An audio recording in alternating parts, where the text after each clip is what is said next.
Duterte para Budin. Yan po, upang ipalawigin muna ang ating mga hinaing ng kabataan sektor sa edukasyon, lalong-lalo na nung si Sara Duterte ay kawali at sekretarya ng Department of Education.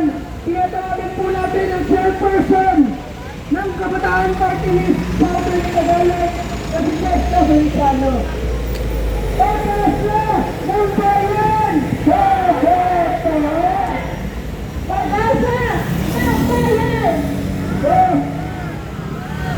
The youth is a space kung nasipiyagaran sinisimulan at pilit ng drama ng Senado laban kay Sara Duterte.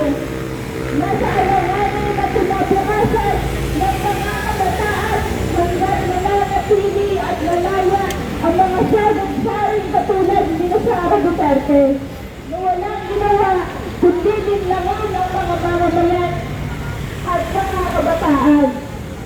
Nagpagpapor ng impeachment kay Sara Duterte dahil malinaw po ang kanyang betrayal of public trust mula sa paglustay ng mahigit 125 million na confidential funds ng mahigit 11 days noong napag-secretary pa siya.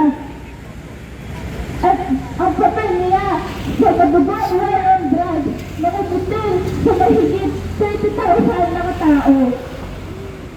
Ganito sinawalang bahala ni Sara sa sektor ng edukasyon. Sa kada budget allocation po para sa sektor na ito, hindi man lamang umabot ng 6% ng GDP ng bansa na mandato na dapat pinapalaki ang allocation ito. Wala raw budget para sa edukasyon, pero ngayong lista yun ang million budget so hindi na nila matahilan. Napakalaki ho ng kinakaharap na krisis ng edukasyon dahil mahigit 9 out of 10 na estudyante sa bansa ang matahirapan pa sa pag-unawa sa konteksto at pagsahin.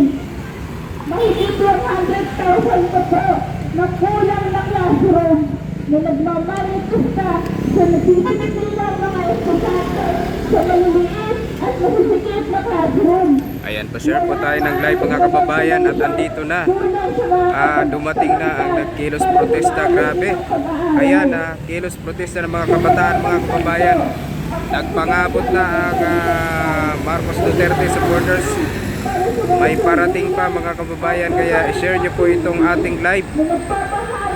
Sa mga kabataan, noon po ng liberation, kitang-kita po ng daan na pinagtanggol ni Sara Duterte na nagkaroon ng allocation sa PIF. Na alam naman po natin, nag-training ang pagdastan ito. Sabi ni Sara, hinisayat niya ang concentrate ng NCSA para ang mga eskwelahan para itinamagal susuon ang teroristang recruitment. Pero sa mga karanasan natin, nagiging dulot ito ng malaking paglabag sa karapatang kapantao ng mga kabataan. At hinahayaan itong titilin ang espasyo para sumala na po makayag at kritikal na pag-iisip ng mga kabataan. Dito pa lang po sa Southern Tagalog, sunod-sunod ang mga profiling activities at harassment sa hanay ng mga kabataan.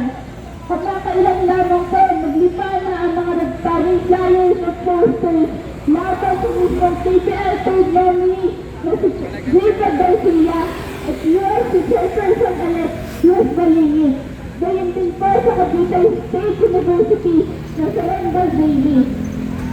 Ganito po ang sinasabi ng mga kabataan sa kamay ng mga tulad ni Sara Duterte. Ano pa na asahan natin sa katulad na walang pakailan sa edukasyon at sa kapakanan ng mga kabataan.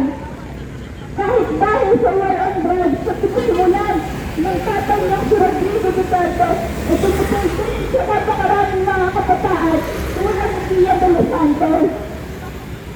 Kaya naman po, walang dahilan ng Senado sa ilalim ni Jose Escudero at ni Marcos Jr. para sa pag-ibig at Cavite dahil nakasaad mismo ito sa konstitusyon natin. Bilang mataas na kapulungan, may sinupaan tungkulin po kayo. Sa laro pa yan, kaya tungkulin mo ang tungkulin na panagutin ang tiwali at may mga kasalanan sa taong bayan tulad ni Sara Duterte. Every stolen peso from the government tulad ng ginawa ni Sara Duterte ay kinabukasan ninanakaw sa mga kabataan dahil sa dapat nakalaan ito sa mga patayang servisyo tulad ng gagawin.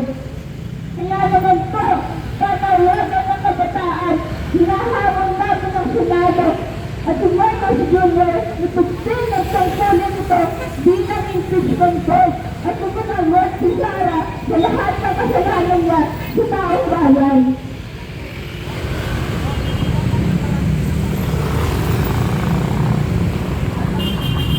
Duterte Panagutid! Sigilin! Marcos Sigilin! Duterte Panagutid! Narinig po natin sa hanay ng kabataan, iba't ibang atake sa edukasyon, kakulangan sa ponder sa ating ang kapit sa panahon ng Rehimen Marcos at Duterte. Ang panawagan ng kabataan, edukasyon, panda, Nahihirapan ako sa iyo eh. pagkitil sa kakayahan Oh, ng diba? mga kabataan ang ginagawa ng rehimen. Kaya naman po, narinig natin, panawagan ng mga kabataan, ni TV Nagatagaran, si Sara Duterte. Ang daming bala ni Pusliyo. Narinig po natin, At least mayawa ka, no? ang daming bala. ng mga sektor sa lipunan, paglaban sa iba't ibang issue sa loob ng ating lipunan. Ngunit ang suntukan ng Estado nito, ang paglaban ng istukan, pamamasista po ng Estado, ng mga kawani, ng mga pulis at militar. Ito po ay nagresulta sa iba't ibang pagpatay sa ating mga hanay.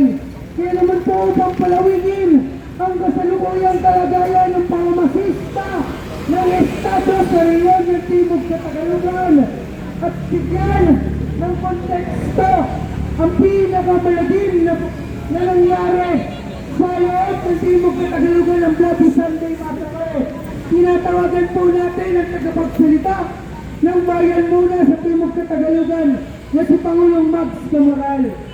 Ang tao, ang bayan,